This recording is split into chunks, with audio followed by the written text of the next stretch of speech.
this is Stephanie. We have our dosimeters. And our aprons have thyroid shields attached.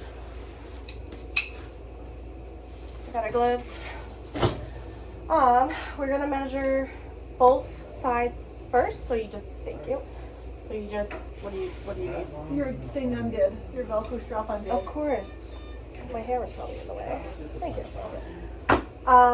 Measure first so that you can just start processing your x-rays right away.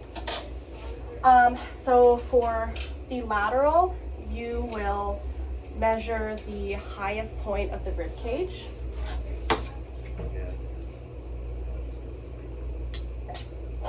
Which way? Hit that button. So we'd say 6 centimeters. And then for the VD, you go 1 inch caudal to the xiphoid.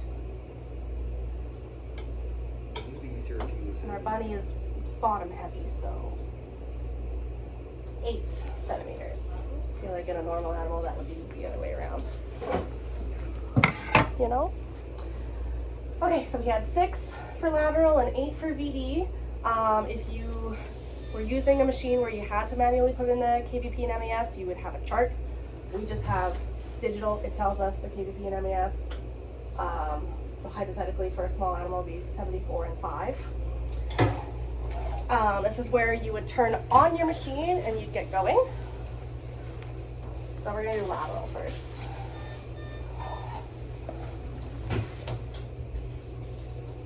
So right lateral.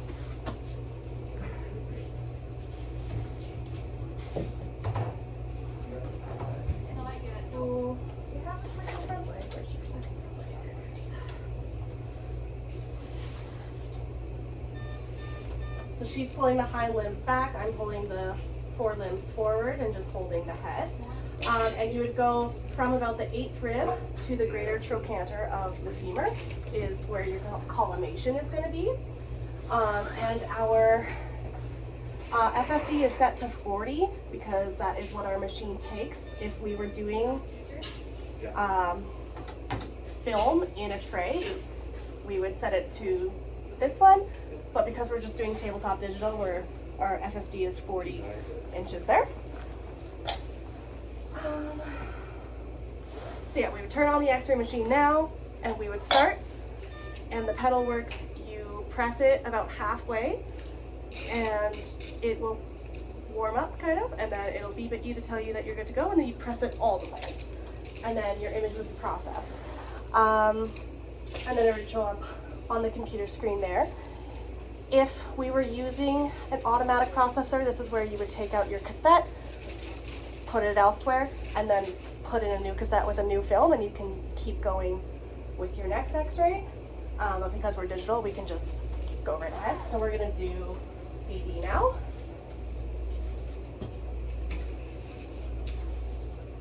And again, same collimation, you want about mid-rib cage to the femur, to the proximal portion of the femur. We have our marker in there, and he's nice and straight. And so you would do it again. You press halfway. It would take a second. It would beep at you to tell you you're good. Oh, like that, and then you'd press down. It's not on. No, it's not on. That's weird. Okay. And so now we would be good to turn off our machine and start processing our x-rays.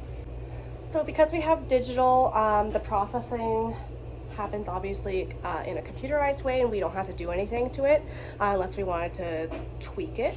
But if we were to use an automatic processor, you would take your cassettes, go into the dark room.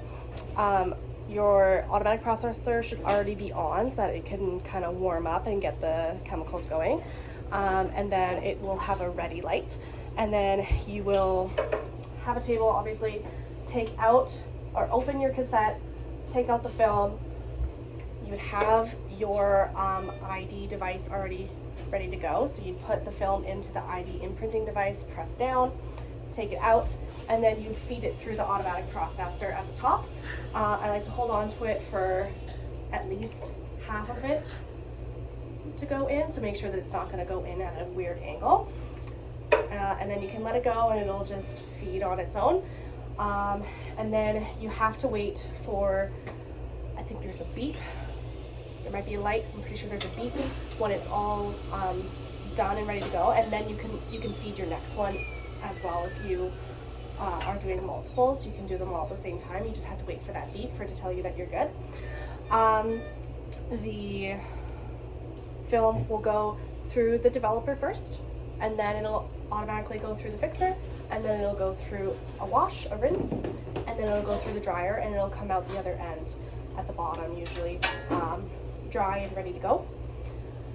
And then you obviously refill your cassettes with the appropriate size film, make sure that they're tight and they're closed and locked, and then you can bring everything out again once that beep is has happened to let you know that you're allowed to open the dark room door and light is allowed to come in.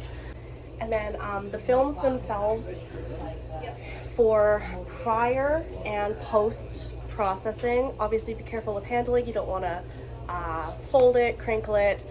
Dirty hands or like really rough handling can leave finger marks and obviously dirt marks. For prior to processing, just leave them in the container that they come in a dark room, usually, or just be very careful that the thing doesn't open in the light.